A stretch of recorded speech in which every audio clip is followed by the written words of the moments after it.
En vendant leur production sur le marché des biens de production et de consommation, les entreprises obtiennent de la monnaie. Une partie de cette monnaie est immédiatement utilisée pour éteindre les dettes qu'elles ont. Une faible part restera dans les coffres forts et les tiroirs caisses des entreprises. Le reste sera déposé dans les banques, sur les comptes de chèques postaux, CCP, et souvent pour les petits commerçants ou les artisans, dans les caisses d'épargne. La monnaie attendra là le moment où les entrepreneurs en auront besoin pour payer leurs achats, leurs ouvriers, les intérêts du capital qu'on leur a prêté ou les dividendes des actionnaires. Ainsi, le secteur productif alimente directement en monnaie les institutions financières.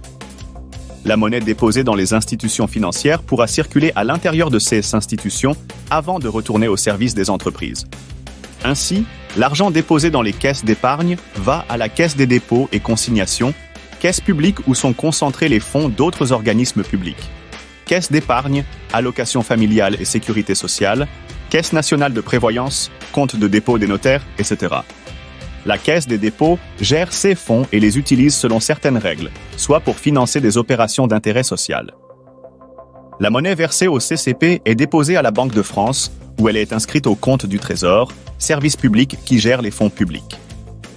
Les revenus salariaux et les autres revenus distribués aux ménages par le secteur productif, soit en échange du travail qu'il reçoit, soit en contrepartie des capitaux qu'il utilise, peuvent aussi revenir en partie aux institutions financières.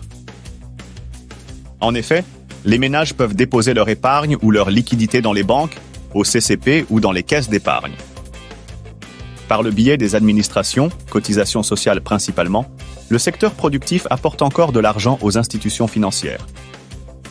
En effet, comme nous l'avons déjà signalé, les fonds des allocations familiales et des assurances sociales en attente d'utilisation sont déposés à la Caisse des dépôts et consignations.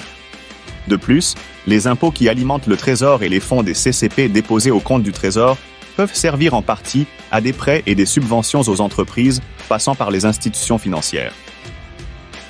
Ainsi, le secteur productif, qui est la base de toute l'activité économique, alimente indirectement les institutions financières.